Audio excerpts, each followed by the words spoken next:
नमस्कार साथियों। तपस्वी आरएस एकेडमी में आप सभी का स्वागत है। प्रतिवर्ष लाखों ऐसे विद्यार्थी हैं जो सिविल सर्विसेज की तैयारी करते हैं। वो चाहे आईएएस हो या आरएएस हो, अन्य जो सिविल सर्विसेज हैं उनकी प्रिपरेशन करते हैं। लेकिन उनमें से कुछ चंद लोग होते हैं जिनका सिलेक्शन हो पाता है, और उस चंद सौभाग्यशाली लोग हैं। उनमें से आज आपके सामने हैं शैतान सिंह राजपुरोहित, जो कि 2018 जो आरएस बैच है उसके ऑफिसर्स हैं। इनके बारे में अपन डिटेल से आज चर्चा करने वाले हैं। इनसे ही पूछेंगे किस प्रकार से जो अपनी नई भर्ती आई है उसके अंदर प्रीलिम्स की कैसे तैयारी करें, मेंस की कैसे करें, न्यू स्टूडेंट कैसे तैयारी करें, जो तैयारी के दौरान कैसे मोटिवेट रह सकते हैं अपन।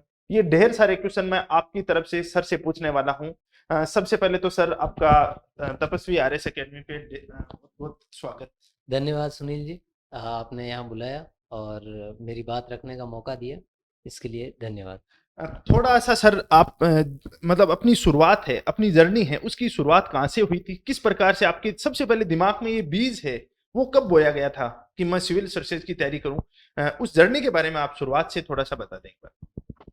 मैंने जो 12th है वो मैथमेटिक्स से की। उसके बाद इंजीनियरिंग के लिए मैं हमारे इंजीनियरिंग कॉलेज बीकानेर है, उसके अंदर से मैंने बीटेक की डिग्री ली। और बीटेक करते ही करते करने के दौरान जैसे थर्ड ईयर में था, तो वहाँ सिविल सर्विसेज के लिए कोई कोचिंग मैंने ढूंढना प्रारंभ किया। हालांकि वहाँ इतनी कोई अच्छी कोचिंग थी नहीं। और फिर जब फाइनल ईयर पूरा हुआ तो उसके बाद मैं दिल्ली गया 2012 के एंड में, या लगभग दिसंबर में मैं दिल्ली चला गया। और वहाँ से मैंने यूपीएससी की तैयारी की। और फिर 14 का अटैम्प्ट दिया मैंने। फिर 16 के अंदर मेंस लिखा और 2-3 एग्ज़ाम फेल हुए। उसके बाद मेंस लिखने का मौका मिला। फिर 2016 में ईयूआरओ की एक वैकेंसी आई हुई थी उस समय, उसमें मेरा सिलेक्शन हुआ। फिर फाइनली 2018 के अंदर ये जो आरएस के अंदर सिलेक्शन हुआ। यूपीएससी मेंस तक गया, उससे आगे मेरा हो नहीं पाया। और ईयूआरओ और ये आरएस 2018। तो 2018 के सिलेक्टेड हैं सर। सर एक छोटा सा मोमेंट के बारे में आप बच्चों को बताओगे कि जब आपका सिलेक्शन हुआ था, रिजल्ट आया था, तो लगभग रात को शायद 11-12 बजे आया होगा। उस समय मेरा भी रिजल्ट आया था, मैं उसमें फेल हो गया था, सिलेक्ट नहीं हो पाया था, सर का सिलेक्शन हुआ था उसमें। तो उस समय क्या फीलिंग थी सर? सबसे पहले किसको कॉल किया, क्या मतलब वो मोमेंट जो जो 4-5 मिनट का होता है ना, वो क्या रहा था आपके साथ में? एक्चुअल में ऐसे मोमेंट मेरे जीवन में 2 बार आ चुके हैं। तो ईयूआरओ का जो था वो पहले बता देता हूँ। एक्चुअल में ईयूआरओ का क्या है कि जो रिजल्ट आया था वो सडन था। आरएस का अपन को पता होता है कि भाई इंटरव्यू खत्म होने के बाद जस्ट आने आने वाला वाला है। है। तो अपन 7 बजे से देख एकदम तैयार होते के वेट करते हैं। लेकिन ईयूआरओ का आया उस समय मैं क्या है, गांव से बाड़मेर आ रहा था। और उसमें बीच में बस में आया और मेरे एक भाई साहब हैं, उन्होंने मुझे बताया कि भाई तेरा इसके अंदर भी सिलेक्शन हुआ है। तो उस समय फिर मेरे को तो कुछ सूझा नहीं। मैं 5-7 मिनट तो आदमी ब्लैंक रह जाता है। फिर मैं उस आने वाली उसी बस से उतरा और गांव चला गया वापस। मैंने कहा मम्मी पापा से पहले बात करते हैं, मिल के आते हैं। तो ईओआरओ का तो ये मूवमेंट था। आरएस का आरएस के अंदर ये था कि आरएस के अंदर जैसे ही इंटरव्यू खत्म हुए 21 में, तो अपने को पता था कि आज शाम को तो रिजल्ट आएगा। तो अब लगे पड़े आरपीएससी खोल के। 2-4 जो साथ में रहते थे वो भी थे। और आशाएं आदमी अपने से ज्यादा ही करता है कि भाई मेरा तो एसडीएम ही होगा, प्रॉपर तो प्रॉपर मिलने वाला है। और फिर ये भी होता है कि भाई नहीं भी हो क्या पता। सही बात। बाहर भी हाँ, हो जाए तो लिस्ट से। बाहर भी हो जाए लिस्ट से, कोई बड़ी बात नहीं है। लेकिन लिस्ट में नाम देखने से ये सुकून हुआ कि चलो लिस्ट में नाम तो सबके होते हैं, लेकिन रैंक आगे देखते हैं ना तब पता चलता है अच्छा 333। मैंने कहा चलो ठीक है, कहीं कहीं कुछ न कुछ अच्छा हो जाएगा। तो उसके बाद पिताजी को फ़ोन किया, क्योंकि मेरी जननी के आधार वही रहे हैं। जब भी आदमी फेल होता है पास होता है तो परिवार ही होता है जो आपको सपोर्ट करता है। और कंधे पे हाथ रख के आपको जो सांत्वना देने वाले होते हैं वो वही होते हैं। तो सबसे पहले उनको फ़ोन किया और मम्मी पापा से बात हुई। उसके बाद भाई है, मेरी वाइफ है, उन सब से बात हुई। तो यही मोमेंट था कि भाई ऐसा लगता है कि कहीं बाहर नहीं हो जाए। ये तो सब कहने की बात है कि सबको लगता है कि भाई मैं बन ही जाऊंगा। ये लगभग नहीं होता। लेकिन ये है कि सब यही सोचते हैं कहीं न कहीं अटक जाए। पहले तो ये प्रायोरिटी रहती। तो सर जैसे भाई सिलेक्शन हुआ उसका मोमेंट तो सर ने आपको दिखाया है और सिलेक्शन होता है उनके बहुत सारे मोमेंट आपने देखे होंगे, लेकिन जब सिलेक्शन होता है उस समय वो हजारों लोग हैं जो असफल भी होते हैं, उनका जो अंधेरी की जो दौड़ है वो कोई नहीं देखता है। उस दौर से सर भी बहुत लंबे दौर से गुजरे हैं। 2012 से सर ने प्रिपरेशन स्टार्ट की थी और 18 में, बीच में 16 में यूआरओ में सिलेक्शन हुआ था, बाद में फाइनली 18 का रिजल्ट 2020 में आता है, तब सर का सिलेक्शन होता है।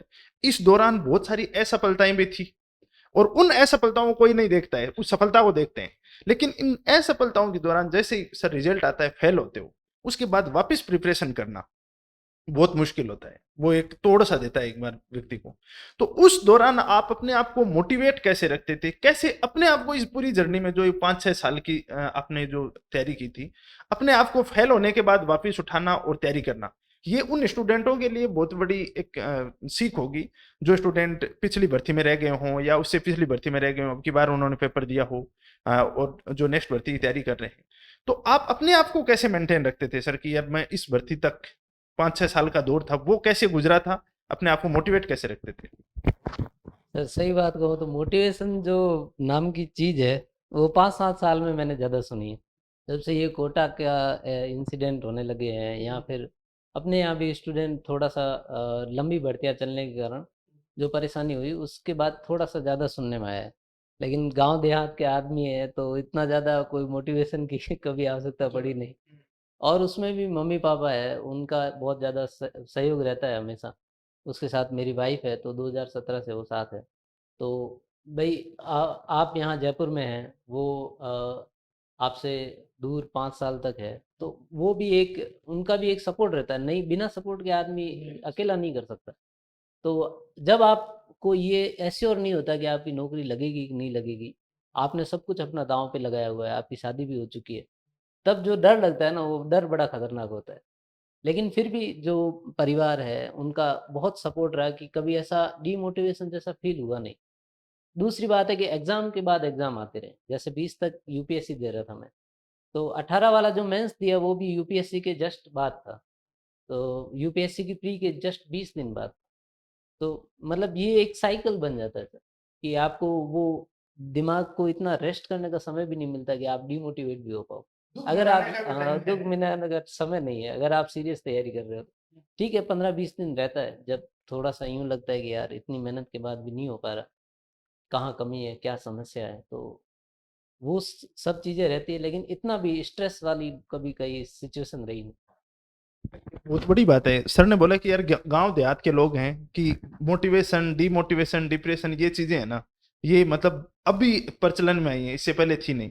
दूसरा परिवार का सपोर्ट बहुत बड़ा होता है, अपने माता-पिता हैं, भाई-बहन हैं, उनका बहुत बड़ा रोल रहता है यार। अपन जब भी ऐसी चीज़ें होती हैं, उनसे बात कर लेते हैं, एक सुकून सा मिल जाता है। और फिर सर की उस समय शादी भी हो चुकी थी, तो वाइफ़ का वो तो बोलते हैं ना कि हर सफल इंसान के पीछे एक औरत का हाथ होता है, तो वो तो कहीं न कहीं उनका बहुत बड़ा रोल रहा ही है। एक चीज मैं ये पूछना चाहता हूँ सर कि जैसे स्टूडेंट हैं, बहुत सारे पुराने स्टूडेंट हैं, ये एक लूप सा बन जाता है, आरएस की तैयारी हो चाहे आईएएस की, इसमें घुसना तो आसान है, ये अपना डिसीजन होता है कि भाई हम इसकी तैयारी करना चाहते हैं, लेकिन उसे बाहर निकलना है वो अपना डिसीजन है नहीं, वो नहीं निकल पाता है, वो सोचता है इस भर्ती में हो जाएगा, इस भर्ती में हो जाएगा, और ये भर्ती करते करते वो 35 साल निकाल देता है। तो ये लूप से, क्या इस लूप में बने रहना ठीक है, या मतलब इससे बाहर निकल के कोई और जो सेकंड ऑप्शन है वो अपना तैयार रखना चाहिए?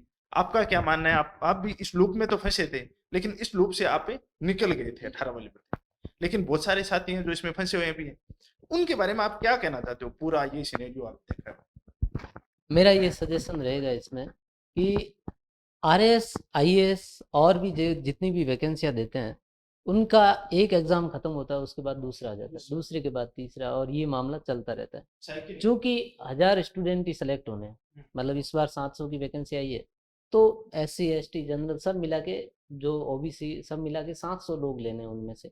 और इस बार जनरल की तो जो मेल है उसकी 200 पोस्ट है, ठीक है? तो भाई 5000 50,000 लोग तैयारी कर रहे हैं, उनमें से सिर्फ 200 लोग सेलेक्ट होंगे, मान लो जनरल के, और ओवरऑल है 750 लोग सेलेक्ट होंगे, लाख लोग में से। तो बाकी लोगों की जो फेलियर की स्टोरी है वो बड़ी दुखदाई है, ठीक है? और अगर आप किसी के साथ बैठ के देखोगे तो बड़ा मार्मिक दृश्य है वास्तव में। पूरी इंडस्ट्री है कोचिंग की, मैं किसी को दोष नहीं दे रहा, लेकिन ये जो सिस्टम जो बना हुआ है वो थोड़ा सा कॉम्प्लेक्स सिस्टम हो गया आजकल। अपने को ये है कि स्टूडेंट केवल एक ही चीज़ पर फोकस नहीं रहना चाहिए। अगर उनका घर बहुत साउंड है तो उनको आरएस की तैयारी के लिए पहले दिन से जा रहे हैं, ठीक है। अगर साउंड नहीं है, उनको लगता है कि मैं तो 1 साल या 1.5 साल ही कर पाऊंगा, उसके बाद मेरी जो है कैपेसिटी नहीं है, तो उनको कोई दूसरे जॉब के लिए पहले ट्राई करके उसके बाद आरएस में आना चाहिए। जैसे 3rd ग्रेड है, 2nd ग्रेड है, ऐसा कोई अच्छा सा जॉब लेके उसके बाद, और क्योंकि आरएस एक लंबी जर्नी, आप निश्चितता के साथ कुछ नहीं कर सकते। मैं आज एग्जाम दूंगा, मैंने जैसे अभी कोई एग्जाम दिया है, तो मैं नहीं कह सकता कि मैं वापस बन ही जाऊंगा, ऐसा कोई निश्चितता नहीं है। कोई मैं सतीश मार खा नहीं होगी, वापस भी हो जाएगा मेरे, और नहीं होता, बहुतों का नहीं होता, प्री भी नहीं हो पाता। बहुत मेरे साथ के अभी है जिनका 21 में प्री भी नहीं हुआ, 23 में भी प्री नहीं हुआ, अभी 24 भी आया हुआ है। तो ये एक के एग्जाम के बाद दूसरा एग्जाम, ये एक जो लूप है ये बहुत खतरनाक है। तो इसके लिए आदमी को थोड़ा सा तैयार रहना चाहिए कि कोई दूसरा एग्जाम, कोई ऐसा अल्टरनेटिव भी बना के रखे।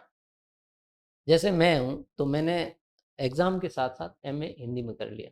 हालांकि यूपीएससी मैंने मेंस है वो फिलोसफी से दिया था, लेकिन मुझे पता था कि फिलोसफी की कॉलेज लेक्चरर की सीटें नहीं आती, तो मैंने हिंदी के अंदर एमए कर दिया। उसके बाद हिंदी थोड़ी बहुत पढ़ी हुई थी और थोड़ी और तैयारी की हुई थी, तो मेरा नेट भी आसानी से निकल गया। तो मेरा ये था कि जिस समय आरएस की इंटरव्यू हो रहे थे, उस समय मैं कॉलेज लेक्चरर भी साथ साथ तैयारी कर रहा था कि अगर यहाँ नहीं होगा मेरा, तो मैं कॉलेज लेक्चरर के लिए एलिजिबल हूँ और मैं वहाँ चला जाऊँ। ऐसा एक ऑप्शन है, वो अपने को तैयार रखना चाहिए, ताकि अपन आरएस या आईएएस को ही जीवन ही नहीं बना ले। ठीक है, ये एक साधन है कि अपन अच्छा जीवन जी सकते हैं, और हर एक प्रयास करता है। मैं भी अभी भी प्रयास करता हूँ कि मैं एसडीएम बन जाऊँ। और ये मेरा शायद लास्ट एग्ज़ाम था जो मैंने दे दिया। अब मैं, मेरी कोई इच्छा नहीं है देने की, अब जैसा भी होगा इस एग्ज़ाम में हो जाएगा। हाँ लेकिन ये है कि आपको एक ही चीज़ को जीवन नहीं बना लेना, भले ही समाज वाले क्या कहेंगे, दूसरे क्या कहेंगे, उसको ज़्यादा सोचना नहीं। तो लूप से बाहर आने के लिए और भी अपन बहुत सारी बात करेंगे, कैसे लूप से बाहर आए। तो उसके लिए है कि अपनी जो कमियां हैं उनको दूर करना भी जरूरी है। लूप में फंसते ही इसलिए कि अपनी प्रिपरेशन के स्तर पर बहुत सारी कमियां हैं, तो वो प्रिपरेशन के स्तर पर कमियां हैं, उसको निकालना जरूरी है। ये बहुत इंपॉर्टेंट चीज है। जैसे सर ने बोला कि यार इसको मतलब साध्य नहीं बनाना है, साधन बनाना है। ये नो मतलब इसको ऐसा नहीं है कि जैसे एक तो आजकल जो रील वाला माहौल चल रहा है उसके अंदर इसको इतना बड़ा बना दिया जाता है सही कि बात है। आरएस का जो ये नौकरी है, जैसे एसडीएम बन जाते हैं, या और भी बहुत सारी जॉब है, जैसे सीडीपीओ की है, महिला एवं बाल विकास की, बहुत सारे ऑप्शन है। आप बहुत बढ़िया काम कर सकते हो समाज में जाकर। जैसे आंगनवाड़ी चल रही है, तो वहाँ 5 5 साल के बच्चों तो को पढ़ाया भी जाता है, और उनका आहार भी दिया जाता है। गर्भवती महिलाएं होती हैं उनको भी आहार दिया जाता है, और उनके पोषण की व्यवस्था भी की जाती है, टीकों की व्यवस्था भी की जाती है। तो आप देखो, एक अधिकारी कितना बेसिक इंफ्रास्ट्रक्चर है उसके ऊपर प्रभाव डाल सकता है। तो सेवा के बहुत असीम संभावना है, लेकिन वो रील वाली जिंदगी भी नहीं है कि भाई हाँ गाड़ी से आ रहा है, पता नहीं क्या करेगा, धरती हिल जाएगी, ऐसा भी नहीं है। सामान्य आदमी है, और वो बाद में भी है, कोई बहुत 30 मार का नहीं होता। तो रील्स में तो अब बनाते हैं, और कुछ लोग ज़्यादा शौकीन होते हैं तो और ज़्यादा बनाते हैं, लेकिन ऐसा रील वाली ज़िंदगी तो नहीं मिलती। बहुत काम करना पड़ता है, बहुत मेहनत करनी पड़ती फिर सर जैसे आपका सिलेक्शन हुआ, सिलेक्शन के बाद में आपने लगभग 3 साल हो गई ज्वाइनिंग को आपको, तो इस दौरान आपकी लाइफ में क्या चेंजेस देखने को मिले हैं? क्या चीज मतलब जो रियलिटी है, क्योंकि जो कैमरे में देखते हैं वो अलग चीजें हैं, लेकिन आज शुरू में ही बोला था कि जो रियल चीजें हैं उनके ऊपर अपन चर्चा करेंगे पूरी पूरी। तो आपके सिलेक्शन के बाद में आपने क्या क्या चीजें फील की हैं, जो भी आपके खट्टे मीठे जो भी कड़वे अनुभव हैं उनके बारे में थोड़ा सा एक बार। है। ऐसा है कि सिलेक्शन के बाद थोड़ी सी आपकी वैल्यू ज़रूर बढ़ जाती है। कहीं आ, जाते रहते हैं, मतलब साथ साथ। तो वो ज़रूर होता है। उसके साथ साथ आपकी जिम्मेदारी भी आती है, आपको बहुत सहज, और मतलब वैसे भी आपका जो बर्ताव होता है वो तो दिखता ही है, लेकिन आपको रहना पड़ता है उस हिसाब से। दूसरा ये है कि जहाँ आप काम कर रहे हो, उस काम को भी आपको बड़े संजीदा स्तर से और अच्छे स्तर पर निभाने का प्रयास करना पड़ता है। तो सामाजिक स्तर पर आपकी प्रतिष्ठा, या कहें तो थोड़ा बहुत मान सम्मान रहता है, और उसके साथ साथ आपका जीवन है वो बहुत ठीक ठाक तनख्वाह होती है, तो आपका जीवन भी एक बैलेंस अप्रोच के साथ चलना। बेरोजगारी से हाँ, पूर्णतः मुक्ति मिल जाती मुक्ति है मिल जाती है और और आप, इज्जत भी होती है। हाँ, और घर परिवार वालों को भी लगता है चलो कमाने लग गए। अब आते हैं आपके मुद्दे पे कि जो अपना चॉइस वाली भर्ती है वो आ चुकी है और उसके लगभग मान के चलें कि लगभग 4.5-5 महीने बाकी हैं। तो सर से अपन पूछेंगे कि प्रीलिम्स की क्या स्ट्रेटेजी हो सकती है जो नए स्टूडेंट हैं उनके लिए, और जो पुराने स्टूडेंट हैं जिन्होंने मेंस दिया है वो अब क्या करें, और मेंस की और प्री की साथ में तैयारी कैसे कर सकते हैं। ये पूरी की पूरी प्लानिंग है, उसके ऊपर अपन चर्चा करेंगे। सर पहले तो आप ये बताओ कि जो स्टूडेंट नया है और एकदम नए सिरे से तैयारी करना चाह रहा है कि भाई मैं तो आज से ही बुक उठा रहा हूँ और प्रीलिम्स की तैयारी कर रहा है और 2024 वाली भर्ती, उनके लिए आप क्या स्ट्रेटेजी बताओगे प्री और मेंस की और इंटरव्यू तक का जो सफर है वो कैसे तय करे कि ये फर्स्ट अटेम्प्ट में ही उसका सिलेक्शन हो जाए। वही अपना प्रयास तो यही रहता है, तो उसके लिए आपकी स्ट्रेटेजी आपने जो अपनाई थी वो कैसे क्या हो सकती देखो, सबसे इम्पोर्टेंट चीज़ होती है अपना सिलेबस, कि आपके पास जो डेस्क है आपकी, जहाँ आप पढ़ते हैं, वहाँ आपके पास सिलेबस हमेशा होना चाहिए आपके पास। सिलेबस के साथ एक और चीज़ है, वो है प्रीवियस ईयर क्वेश्चन पेपर। ये दोनों चीज़ें आपकी डेस्क पर एनी टाइम होनी ही चाहिए, क्योंकि आप कुछ भी पढ़ रहे हो तो पहली चीज़ तो है कि आप जो पढ़ रहे हो वो रिलेवेंट है या नहीं। ठीक है, मान लो अखबार भी आप पढ़ रहे हो तो आपको पता चलना चाहिए कि अखबार में इस जगह से सवाल आते हैं, तो मुझे ये मोस्ट इम्पोर्टेंट है, इसका कोई महत्व नहीं। ये दोनों चीज़ें आपको पता होनी चाहिए कि क्या छोड़ना है और क्या पढ़ना है। ये तभी पता चलेगी जब आपके पास एक तो सिलेबस होगा और एक क्वेश्चन पेपर होगा। सिलेबस है मतलब बहुत बड़ा वास्ट सिलेबस होता है, उसके अंदर भी आपको कुछ कुछ चीज़ें ढूंढनी है, तो वो आपके लिए टॉर्च की तरह काम करती है। जैसे आप जंगल में जा रहे हैं, अंधेरा, धूप अंधेरा है, तो आप अगर बिना टॉर्च के उसमें जाएंगे तो आप किसी गड्ढे में गिर सकते हैं, किसी पेड़ से टकरा सकते हैं, या आपके साथ क्या होगा आप नहीं जानते। तो अगर बिना सिलेबस और बिना क्वेश्चन पेपर के आप पढ़ रहे हैं तो आपके साथ क्या होगा आप नहीं जानते। है? आपका पेपर टफ आया, आपको लगेगा हाँ पेपर आ तो गया, पता नहीं कैसा है। सिंपल आया, टफ आया, आप एनालाइज ही नहीं कर पाओगे। एनालिसिस कब कर पाओगे, तब आप उन चीज़ों को आत्मसात करोगे, जब आप देखोगे कि अच्छा पेपर का ट्रेंड ये रहता है, इस टॉपिक से इतने सवाल आते हैं। अगर खेल है, स्पोर्ट्स में पढ़ रहे हैं तो स्पोर्ट्स से इतने सवाल आते हैं, इस नेचर के आते हैं। जब तक आपको ये डीप नॉलेज नहीं होगी तब तक आपका प्री आज की दशा में निकलना बहुत मुश्किल है। और दूसरी मैं चीज़ ये कहना चाहूँगा कि जो प्री आजकल है उसके अंदर बहुत से लोग मैथ्स का जो पोर्शन है उसको बहुत ज़्यादा इग्नोर कर देते हैं। जब कट ऑफ 65, 66, 70 तक जाती थी, ये वायबल था और लोग छोड़ के जाते थे और उसकी आवश्यकता भी महसूस नहीं होती थी। हो जाता था। हाँ, हो जाता है उसके बिना। आज की स्थिति ये है कि अगर 110 कट ऑफ चली गई, खुदा ना खास्ता, ठीक है, बाई चांस चली गई 110, तो ये मानिए कि मैथ्स के बिना वो कट ऑफ आप पार कर नहीं पाओगे, निश्चित है ये। जीके का एक दायरा है। जीके का एक दायरा है, उसको आप सोचते हो कि भाई मैं एक्सिड कर पाऊंगा, लेकिन वो होता नहीं। वो होना बहुत मुश्किल होता है क्योंकि सभी वो तो कर रहे हैं। लेकिन अगर आपने वो सवाल जो बहुत सिंपल सवाल है वो छोड़ दिए तो वो आपको भरपाई नहीं होगी, कहीं से नहीं हो पाएगी। इसलिए मैथ्स बहुत ज़रूरी है। जो नहीं कर पा रहे हैं उनको आधा घंटा, 1 घंटा जो है वो मैथ्स के लिए प्रयास करना चाहिए, मैथ्स देखनी और अभी चाहिए। तो समय बहुत बड़ा है। बहुत समय है। साइंस जो एकदम साइंस में कह सकते हैं कि भाई मैथ साइंस में पैदल है जो, वो चलना शुरू करें। सही। हाँ, दौड़ना नहीं दौड़ दौड़ पाओ तो नहीं कोई दौड़ दिक्कत पाओ तो कोई बात नहीं, जो सरल सवाल होंगे एटलीस्ट वो तो कर पाओगे। सही। अगर आपने सरल सवाल ही छोड़ दिए तो आप आउट ऑफ रेस हो जाओगे। तो सरल सवाल नहीं छोड़ने हैं, ठीक है, ये बहुत इंपॉर्टेंट। प्री और मेंस दोनों का यदि दोनों साथ में करें अपन तो क्या अप्रोच लेके चलें कि दोनों की। हाँ, प्री और मेंस दोनों के बारे में ऐसा है, मेरा ये मानना है कि आपको सबसे पहले ये देखना चाहिए कि खुद की तैयारी है उसके अंदर क्या क्या कमियां हैं खुद के अंदर, ये निकालना, इसके बारे में सोचना, ये सबसे इम्पोर्टेंट है। जैसे कोई इंग्लिश मीडियम का स्टूडेंट है, अगर उसकी हिंदी अच्छी है तो वेल एंड गुड, अच्छी नहीं है खुद को पता है फिर भी अगर अपन सही नहीं कर रहे, और कोई हिंदी मीडियम का स्टूडेंट है उसकी इंग्लिश सही नहीं है और खुद को पता है कि मेरी इंग्लिश सही नहीं है, मैं वहाँ जाऊँगा तो मेरे 30 नंबर भी नहीं आएंगे, 25 भी नहीं आएंगे, 20 भी नहीं आएंगे, फिर भी अपन उसी एग्जाम के अंदर पूरे मन तन से धन से लगे हुए हैं, तो वो खुद के साथ अन्याय है। खुद के साथ अन्याय इस तरह से, क्योंकि मेंस जो है वो हिंदी इंग्लिश के बिना तो होगा नहीं, प्रैक्टिस राइटिंग प्रैक्टिस के बिना होगा नहीं, ये तो तय बात है, ये और सबको पता है। लेकिन खुद से जो झूठ बोलना है कि भाई पता है लेकिन फिर भी क्या हो जाएगा, वो नहीं होगा। वो अपने को एक्सेप्ट करना पड़ेगा कि इसके बिना नहीं होगा। मुझे आधा घंटा 1 घंटा रोज हिंदी इंग्लिश की प्रैक्टिस करनी पड़ेगी। आज से ही स्टार्ट करते हैं, 5 महीने पढ़े हैं, प्री से 1 महीना पहले छोड़ देना हिंदी इंग्लिश को। अभी से 2-2 घंटे रोज पढ़ें। अगर नहीं पढ़ेंगे तो बहुत ज़्यादा मुश्किल हो जाएगी, और प्री क्या मेंस के अंतिम महीने तक ये तैयारी नहीं होगी।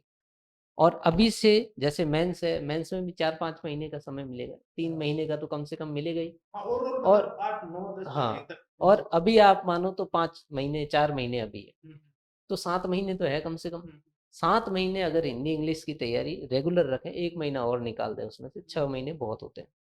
अगर आप 2-2 घंटे रोज पढ़ रहे हैं, सही। आपका 1-2 बार सिलेबस हो जाएगा। उसके बाद जब लास्ट वाला महीना होगा तो और थोड़ा सा एफर्ट करके कर लेना। लेकिन इसको कंटिन्यूअसली साथ बनाए रखना बहुत ज़रूरी है, नहीं तो वो मामला फिर अंत समय में सेट नहीं होता। और खुद की गलतियों को नहीं पहचानना, ये सबसे बड़ी मूर्खता है।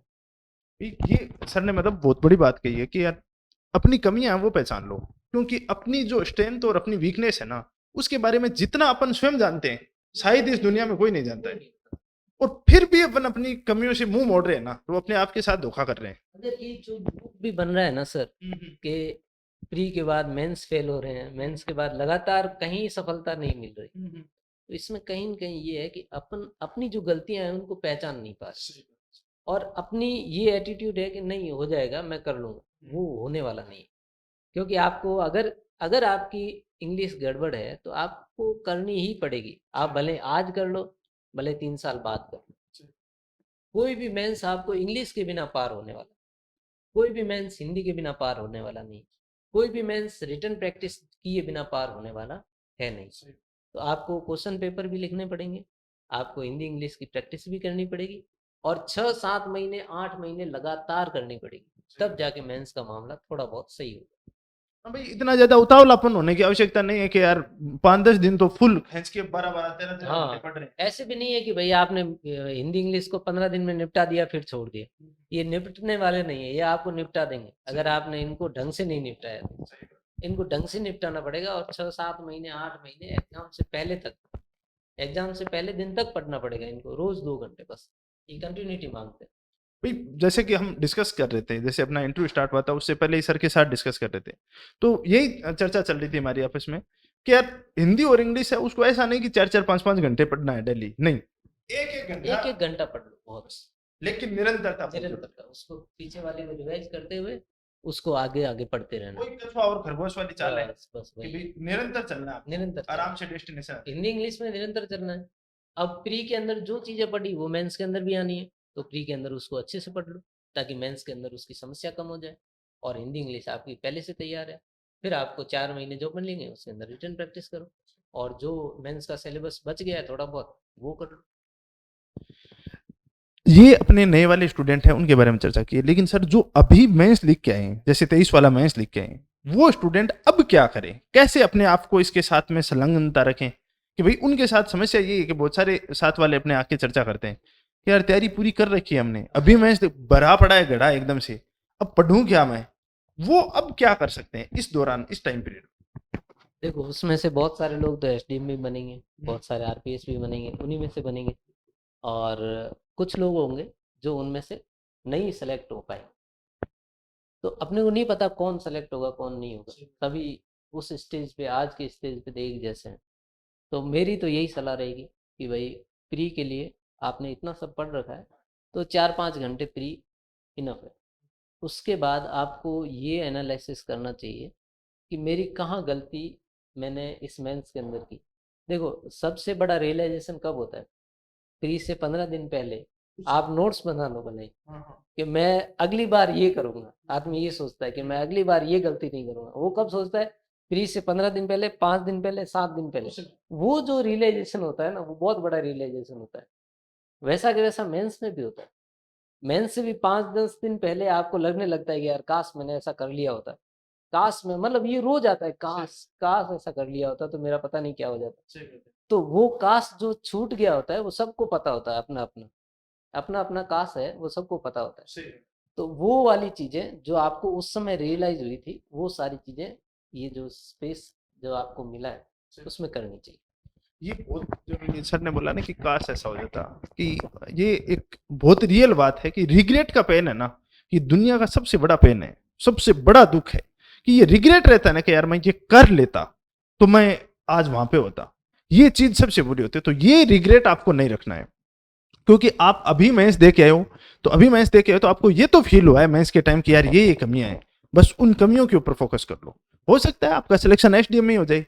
इससे पहले सर ने एक बहुत व्यवहारिक बात बताई कि यार मेरा सिलेक्शन हुआ 2018 में, लेकिन सिलेक्शन के जस्ट बाद में हो सकता है मैं एग्जाम दूं और मेरा मेंस ही क्वालिफाई ना हो। इसमें गारंटी नहीं है, अनसर्टेनिटी टॉप लेवल की आ रहा है इसमें, इस अनसर्टेनिटी का कोई पता नहीं है। एसडीएम पता नहीं कैसा होता इंटरव्यू कैसा होगा, है। हाँ, मतलब सारी अनिश्चितताएं हैं। अनिश्चितताएं बहुत ज्यादा है इसमें। तो अपनी जो कमियां हैं उसके ऊपर अपन को निरंतर काम करना है। लेकिन ये ऐसा नहीं है डिमोटिवेट होना है इसके लिए। अपनी जो कमियां हैं अगर उसको पार करेंगे अपन, तो वो अनिश्चितताएं खत्म होती जाएगी। हो जाएंगे। दूसरा यार एक रिग्रेट है ना, वो आपके जीवन में नहीं रहे। भाई मैंने भी जैसे सर के साथ में 18 वाला दिया था इंटरव्यू, नहीं हुआ था फाइनल सिलेक्शन, 21 वाला दिया था, नहीं हुआ था, लेकिन आज इतना मैं ईमानदारी से कह सकता हूँ कि मेरे को कोई रिग्रेट नहीं है कि यार ये थोड़ा सा कर लेता तो मेरा ये हो जाता। हाँ, अपने हिसाब से अगर पूरा प्रयास कर चुके हैं, पूरा एफर्ट डाल दिया अपन ने, अब नहीं होता है तो ठीक है, और कुछ बहुत बेहतर करेंगे दुनिया में। कोई ये जरूर नहीं है, आर ऐसे जीवन नहीं है, सही। ऐसे जीवन नहीं है। उसके अलावा भी बहुत अच्छा काम हो सकता है। अब मैं एक चीज है ना आजकल और जो उसके बहुत सारे उदाहरण है, आप देखेंगे अपने जो इकोनॉमिक एडवाइजर रहे, हाँ हाँ रघुराम राजन रहे, हाँ हाँ और भी बहुत सारे आप एग्जाम्पल देख सकते हैं जो आईएएस नहीं बन पाए, और उन्होंने जीवन में आईएएस उनको सलाम करते हैं, ऐसा काम है। तो आरएस में भी यही कंडीशन है, बहुत सारे लोग हैं जो प्रोफेसर बने हैं, और भी बहुत सारे अच्छे अच्छे मुकाम जिन्होंने हासिल किए। मतलब रील की दुनिया में है ना आईएएस और इनको प्रशासनिक सेवा को इतना बड़ा बना दिया गया है कि वास्तविकता से बहुत दूर लेके चले गए हैं। देखो इसमें चार्म है, इज्जत है, इसमें पावर भी है, बहुत कुछ कर सकते हो, लेकिन उसके साथ में एक बहुत बड़ी जिम्मेदारी आती है आपके साथ। उस जिम्मेदारी को बहुत ही मतलब जिम्मेदार तरीके से निभाना पड़ता है। वो नहीं निभाते हो तो बाद में जो होता है प्रशासन में वो देखते ही हो आप रोज। एक सर मार्केट में जैसे मतलब आजकल बहुत माहौल चल रहा है कि फाउंडेशन कोर्स करवा रहे हैं 12th के बाद में, जो 12th पास कर रहे हैं पेरेंट्स बहुत चिंतित हैं कि यार हमारा बेटा या बेटी है वो आईएएस आरएस बने। तो 12th के बाद में कोचिंग ज्वाइन करना, कोचिंग का तो एक तरह से एक वो साथ में एक वो लग जाता है, टैग ही लग जाता है। तो उसके बाद कोचिंग करना 12th के बाद में, ग्रेजुएशन प्राइवेट कर लिया और उधर करना, ये आपको कितना व्यवहारिक लगता है? आपके अनुसार इस चीज को क्या मानते हो कि 12th के बाद में तैयारी स्टार्ट करें या ग्रेजुएशन करें उसके बाद में करें? ये पूरा का पूरा थोड़ा सा आप इसके ऊपर ओवरव्यू अपना डालेंगे तो जो पेरेंट्स हैं उनको भी इस चीज का पता चल पाएगा जो सुनेंगे। देखो, इसके अंदर 3-4 पहलू हैं। पहले तो ये जो कोचिंग के ऊपर थोपा गया है, क्योंकि मैंने देखा है बहुत बड़ी इंस्टीट्यूट भी है, वो भी नहीं चाहते थे कि 12th का बैच स्टार्ट हो, साफ मना भी करते हैं, कई बार मैंने सुना भी है। लेकिन इतना प्रेशर है कि उनको स्टार्ट करना पड़ रहा है। ठीक है, आपके पास भी बहुत सारी क्वेरीज आती होगी कि 12th के बाद, लेकिन मेरा ये मानना है कि अगर 12वीं पास है, किसी ने मैथ से किया है, साइंस और आर्ट्स से किया है, उसको बहुत अच्छी कॉलेज मिलती है। भले वो कॉलेज है बाड़मेर में हो, जोधपुर में हो, कहीं पर भी हो, जहाँ अच्छे टीचर है पढ़ाते हैं, उनके व्यक्तित्व के विकास के लिए उनको डिबेट कराई जा रही है, मतलब कोई सॉन्ग के अंदर प्रतियोगिता हो रही है, गानों की प्रतियोगिता हो रही है, यहाँ और भी बहुत सारे डायमेंशंस है, उनके अगर खेल के ऊपर है, उनके ऊपर अगर काम हो रहा है, तो वो व्यक्तित्व विकास का बहुत बड़ा पहलू है। और कॉलेज को कभी मिस नहीं करना चाहिए, अगर इतना बड़ा अगर प्लेटफॉर्म है उसको मिस नहीं करना चाहिए। जीवन के विकास के चरण है, इनको मिस नहीं करना चाहिए, जिससे आप बहुत सारे लोगों से मिलते हो, आप सहनशीलता सीखते हो, आपके साथ रूममेट्स रहते हैं तो उनसे बहुत सारी चीज़ें सीखते हो। कॉलेज का उन्मुक्त वातावरण होता है, उससे अपने आप को कैसे संयमित करना है, ये सारी चीज़ें सीखते हो। तो एक बाल मन होता है, वो बहुत सारी चीज़ें किशोरावस्था के बाद ग्रहण करता है, उन चीज़ों से वंचित रहते हैं। दूसरी बात, एक और पहलू है कि भाई अच्छी कॉलेज नहीं मिल रही, कॉलेज में पढ़ा ही नहीं रहे। बहुत सारे कॉलेज अपन देखते हैं पढ़ाई के नाम पर जीरो है। उन स्टूडेंट के लिए कोई अल्टरनेटिव भी नहीं है, कोई ओपन से कर रहा है। उनके लिए ये कोचिंग एक तरह से ये है कि कम से कम उनको ज्ञान तो मिल रहा है, वो कम से कम इधर उधर भटक तो नहीं रहे, एक टारगेटेड ओरिएंटेशन से काम कर रहा है। उसके साथ भी अपनी जो है एक्स्ट्रा करिकुलर एक्टिविटीज है उसके अंदर भी उनको थोड़ा बहुत ध्यान देना चाहिए, ताकि वो जो अपनी व्यक्तित्व विकास का जो पहलू है वो खो नहीं दे। ये ज्यादा इम्पोर्टेंट चीज है। ये बहुत सही बताया कि देखो चीजें 12th के बाद में अपने भागो के यार फटाफट कोचिंग कर लेते हैं। कोचिंग आपका सिलेक्शन नहीं दिलाती है, सिलेक्शन आपको खुद को ही भरना पड़ेगा। कोचिंग ठीक है आपके लिए एक वो सहायक हो सकती प्लेटफॉर्म है। हो सकता है, सहायक हो सकती है, लेकिन कोचिंग अल्टरनेट है, मतलब उस काम तो खुद को ही करना पड़ेगा। सही। भाई अंधा व्यक्ति है, उसको जो लकड़ी दी जाती है तो वो लकड़ी के सहारे आगे जा सकता है, लेकिन लकड़ी चलना तो खुद को ही पड़ेगा वहां पे। चलना तो इतना कोचिंग के पीछे मत छोड़ो, अपनी कॉलेज लाइफ है उसको अच्छे से जियो, उसको उसके अंदर जो चीजें सीखोगे वो कोचिंग इंस्टीट्यूट आपको नहीं सिखा पाएगा। और तब ये तक एक समझ भी डेवलप होती है कि मेरे को जीवन में करना क्या है। सही एक गोल सेट होता है आदमी का, सही बात है। उस गोल के आधार पर वो काम करता और अपने टारगेट खुद डिसाइड करोगे, नहीं तो अपने थोपे टारगेट है। है। अभी तक तो मेरे को पता भी नहीं था मुझे क्या करना है। हाँ, ठीक है, आजकल हो सकता है बच्चे बहुत ज्यादा मैच्योर है और ज्यादा समर्थशाली भी है, लेकिन 12वीं में जैसे मैथ्स ली तो ऐसे ही ले ली कि सब ले रहे हैं, चल मेरे यहाँ ठीक है इसलिए ले ली। टू बी ऑनेस्ट यही होता है लगभग। सही बात। 12th तक मेरे को तो इतना नॉलेज नहीं था। ग्रेजुएशन में आने के बाद थोड़े भटके खाने के बाद चीज़ें समझ में आई कि हाँ ये करें तो अच्छा है। एक चीज़ होती है थोपी हुई और एक चीज़ होती है खुद ने करके सीखी हुई, सही। उसमें बहुत फर्क होता है। सही। ये बात एक सर जो सबसे बड़ा यक्ष क्वेश्चन वो ये है कि ये उम्र होती है ना, ये मेहनत की, मतलब बहुत इतनी एनर्जी होती है, आदमी कुछ भी कर सकता है इस उम्र में, और एनर्जी बहुत ज्यादा होती है, लेकिन डिस्ट्रैक्शन का भी टाइम यही है। मतलब जीवन को बनाने का टाइम भी ये है और उसको बर्बाद करने का टाइम भी यही है। हम सबसे अपनी उच्चतम सीमा पर इस समय डिस्ट्रैक्शन होता है, लड़के को लड़की का होता है और लड़की को लड़के का होता है। नशों का भी बहुत डिस्ट्रैक्शन होता है आजकल। साथ वाले गैंग मिल गई तो पता नहीं किस किस टाइप के नशे करते हैं, वो नाम ही अपन तो कभी सुने ही नहीं है, ऐसे ऐसे नाम सुनने को आते हैं। एमडी से लेकर बहुत सारी फैक्ट्रियां पकड़ी जा रही है।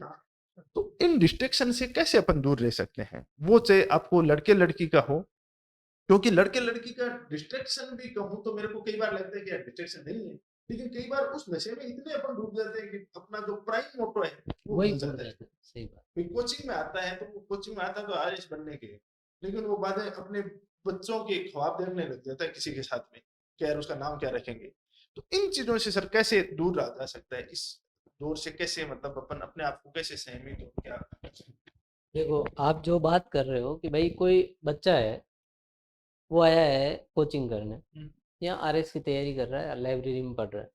अब अपोजिट जो जेंडर है उससे उसका आकर्षण एक स्वाभाविक है, सही बात।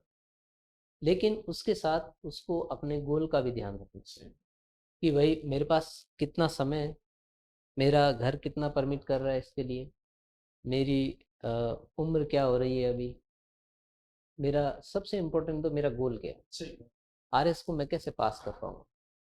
देखो बहुत सारे मेरे ऐसे दोस्त भी हैं जिन्होंने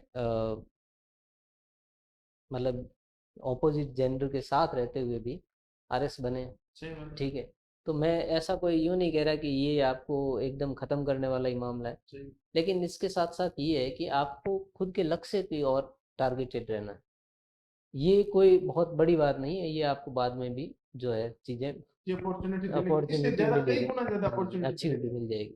दूसरी है जैसे सोशल मीडिया का है या और भी जो डिस्ट्रक्शंस है, जैसे बहुत सारे लोग फेसबुक अभी तक नहीं चलाते, इंस्टाग्राम भी नहीं होगा उनके पास, और भी बहुत सारे जो साधन हैं उनको आप थोड़ा सा जिस समय तैयारी कर रहे हो उस समय आपको बैक में रखना पड़ेगा, नहीं तो आप उस लेवल की तैयारी नहीं कर पाओगे। फिर वही लूप आपके लिए तैयार है, लूप सबके लिए तैयार है।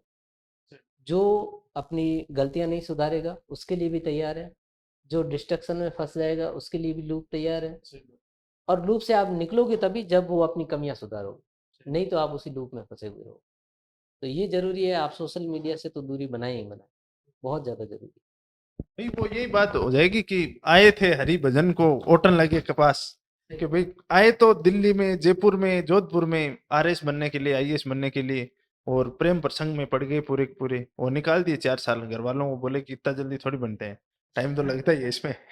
ऐसे, खुद की कमियां छुपाते हुए। हाँ, या बाद में ऐसे नशे में पड़ गए। और उनसे बड़ा नशा, जैसे सर ने बोला कि सोशल मीडिया में फंस के रील देख रहे हैं, पता ही नहीं चला 2 घंटे कब बीत गए। इन चीज़ों के बारे में मैं अपना जो सर के साथ इंटरव्यू तो नहीं कहूंगा मैं, ये एक तरह से बातचीत थी जो आपके लिए ये महत्वपूर्ण हो सकती थी उस हिसाब से। इसमें सर आप 2 चीजें बताओ, आप अभी जैसे स्टूडेंट के लिए जो अभी तैयारी कर रहे हैं, भाई कौन सी ऐसी 4-5 चीजें हैं जो करनी चाहिए, मस्ट है, आप बताओगे कि वो तैयारी के लिए बहुत ही जरूरी है, और ऐसी 4-5 चीजें कौन सी हैं जिनको अवॉइड करना बहुत जरूरी है, यदि उनमें फंस गए तो वो लूप बन जाएगा आपका। 5 कौन सी चीजें करनी, डू एंड डू नॉट, दोनों चीजों के ऊपर। देखो, करनी क्या है उसके बारे में मैंने आपको 2-3 चीज़ें बताई। मेरे हिसाब से सिलेबस आपके पास होना चाहिए, सबसे इम्पोर्टेंट। आपको एकदम मगअप होना चाहिए सिलेबस।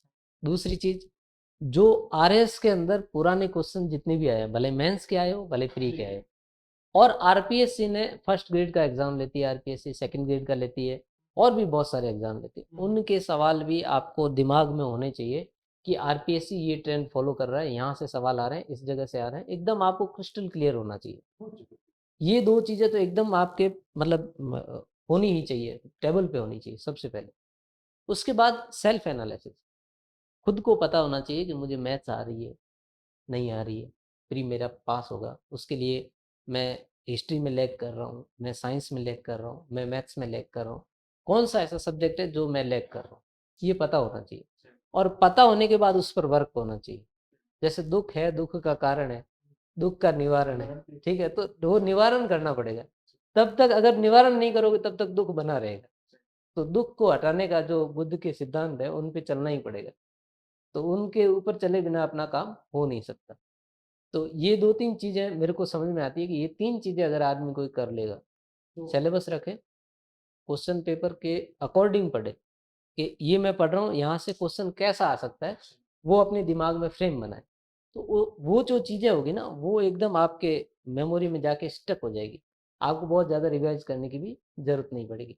और आप कोई भी आरएस का पेपर उठा के लिख लीजिए, 25% तो रिवाइज़, मतलब वही के वो सवाल आपके इधर-उधर से घुमा के पूछ लिए जाते हैं। प्री के अंदर लगभग ये ट्रेंड रहता है। मेंस के अंदर भी आपको पता चलने लग जाता है कि ये सवाल आ सकता है, ये सवाल आ सकता है। बहुत सारी टेस्ट सीरीज वगैरह चलती है, और टेस्ट सीरीज ज़रूर लगानी चाहिए। मेंस की भी लगाओ, प्री की भी लगाओ, ठीक है? तो उससे क्या आपकी कंटिन्यूटी बनी रहती है। आप जो सिलेबस दिया जाता है उसको तुरंत पढ़ लेते हैं, और उसके हिसाब से अपना थोड़ा जो कमज़ोर पॉइंट होता है, कमज़ोर पक्ष होता है, उसको आप ठीक कर लेते हैं। तो ये 4-5 चीज़ें जो है ये करने वाली है। और नहीं करने में तो बहुत सारी चीज़ें हैं। नोट्स जो है वो आपके सदैव एक रहने चाहिए। कोई भी नया अपडेट आ रहा है, आप उसको लेके फिर पोथी बना लें, फिर नया अपडेट आ रहा है, फिर नई पोथी ले आए। हर बार एग्जाम में आप नया सिलेबस पढ़ रहे हैं, हर बार एग्जाम में आप नई चीज़ पढ़ रहे हैं, सिलेबस बहुत ज़्यादा चेंज नहीं होता। तो आपको नोट्स है वो वही याद रखना है। देखिए होता क्या है, दिमाग के अंदर स्ट्रक्चर्स बनते हैं। आपने कौन से पेज पे क्या लिखा हुआ है वो आपके दिमाग में स्ट्रक्चर बनते हैं, और वही स्ट्रक्चर एग्जाम में आपको याद आते हैं। अगर आप नई नई किताब से हर बार पढ़ोगे तो आप एग्जाम में उतना अच्छा परफॉर्म नहीं कर पाओगे, क्योंकि वो स्ट्रक्चर आपको याद नहीं आएंगे उस जगह। जैसे एक कमरा होता है, आप किसी कमरे में घुसे, तो कमरा बहुत बेतरतीब पड़ा है, आपको कोई भी अपना शर्ट ढूंढने में भी 1 घंटा लग सकता है, लेकिन आपको पता है कि मेरा शर्ट है वो उस खूंटी में इस जगह पड़ा है, तो आप जाते ही तुरंत शर्ट उसको उठाओगे और पहन लोगे। और अगर आपकी माइंड भी ऐसे ही काम करता है, आपने उसको सजा के रखा है, आपको पता है कि कौन सी चीज़ कहाँ है, उसका 2-3 बार रिवाइज कर लिया, उनको सही से खूंटियों में टांग रखा है, तो आपके तुरंत दिमाग के अंदर वो चीज़ क्लिक करेगी, और आप उसको डिलीवर कर पाओगे। इसलिए नोट्स एक रखने हैं, ये हमेशा एकदम गांठ मान लें। नए नोट्स अपडेट आते हैं, उसी के अंदर पन्ना चिपका के अपडेट करें, लेकिन हर बार नोट्स नहीं बदलें। ये एकदम 100% ध्यान रखने वाली बात है। और आजकल स्टूडेंट बहुत ज़्यादा ये कर रहे हैं, जैसे ही बाहर से किसी भी नए बढ़िया पढ़ कोचिंग बहुत के रहे हैं लेकिन पढ़ अलग बहुत अलग रहे हैं, चीजें। अलग अलग चीज़ें पढ़ रहे हैं, एक नोट्स पे स्टिक रहना है सबसे इम्पोर्टेंट बात। उसके अलावा जो बहुत के इधर उधर मटेरियल मिलते हैं कि भाई आज ये नई चीज़ आ गई, ये नई चीज़ आ गई, वो बहुत ज़्यादा मटेरियल नहीं पढ़ना है, एक मटेरियल पे लिखना है, नोट्स सेम रखना है, और सोर्सेज बहुत ज्यादा नहीं बनाना। तो ये दो भी अगर आप कर लेंगे ढंग से तो भी आपका बहुत अच्छा हो पाएगा। तो ये बहुत बड़ी चीज है कि अपन मेहनत करते हैं कई बार, जैसे स्टूडेंट है बहुत मेहनती है, डिस्ट्रक्शन भी नहीं है उसके, कुछ भी नहीं है, सोशल मीडिया भी बंद कर रखा है, रात दिन मेहनत कर रहे हैं, लेकिन उसको वो बस रोज नई नई बुक मार्केट में। मेरे खूब सारे दोस्त हैं, मैंने देखा है कि बहुत अलमारियां भरी हुई है, ज्योग्राफी की 50 किताबें लगा रखी है। अरे भाई करोगे क्या? इतना पढ़ना, याद करना, लिखना कैसे? हाँ, ये संभव ही नहीं है। आरपीएस से आपको इतना मौका ही नहीं देती कि आप इतना सब कुछ कर पाओ। तो मौका तो उस इतनी सी किताब का ही मिलता है, इतना पोथे को क्या करो? रेफरेंस के लिए आपने रख रखी है, ठीक है, लेकिन वो रेफरेंस भी आप पढ़ पाओगे इसकी संभावना कम है। उस किताब को 4-5 बार 10 बार अगर आपने कर लिया तो वो बहुत है। और सबसे बड़ी बात ये है कि यार चाहे आईएएस हो चाहे आरएस हो, जनरल स्टडीज का पेपर होता है, मतलब हाँ। सिंपल ग्रेजुएट पूछते हैं, आपको कोई पीएचडी नहीं करवानी, स्पेशलाइजेशन नहीं पूछ रहे हो। पीजी भी नहीं पूछेंगे हाँ। यार, आप पोस्ट ग्रेजुएट हो यार। आप जनरल स्टडीज पूछी जाती है सिर्फ, कि सामान्य चीजें क्या है वो बता दो। तो आई होप कि आप लोगों को इसका काफ़ी सारी चीज़ें सीखने को मिले होंगी, किस प्रकार से क्या करना है क्या नहीं करना है। इसके अलावा अपन ने पूरी सर की देखा था कि आफ्टर सिलेक्शन है वो क्या चीज़ें हैं, रील और रियल लाइफ है उसके बारे में भी अपन ने चर्चा की। ऐसा ही और अपन इंटरव्यू है वो समय समय पे आपको जो सिलेक्टेड कैंडिडेट हैं किस प्रकार से तैयारी करें, वो और लेके आएंगे। आप कमेंट बॉक्स में ये कमेंट भी जरूर करना कि आपके कौन कौन से और क्वेश्चन हैं, जो क्वेश्चन आपके छूट गए हैं उन क्वेश्चनों के बारे में अपन जो नेक्स्ट इंटरव्यू होंगे उसके अंदर चर्चा करेंगे। दूसरी जो सर हैं वो ये इंटरव्यू सर का आखिरी इंटरव्यू नहीं है। सबसे पहले तो मैं सर को बहुत बहुत शुभकामना देता हूं कि 21 वाले में sir proper SDM top rank के साथ, 23 वाले में प्रॉपर टॉप रैंक है उसके साथ एसडीएम के साथ पुनः इंटरव्यू करेंगे, और उस इंटरव्यू से पहले आपके साथ जुड़े रहेंगे। जो भी आपकी कोई समस्या कोई प्रॉब्लम होगी, सर आरएस ऑफिसर तो हैं लेकिन उससे पहले मेरे बहुत करीब दोस्त भी हैं, तो वो कोई दिक्कत नहीं है कि आपको समय समय पे बुलाते रहेंगे सर को, जो भी आपके डाउट्स होंगे वो क्लियर करवाते रहेंगे। और मिलेंगे अपन नए इंटरव्यू के साथ जल्द ही next week. Thank you very much.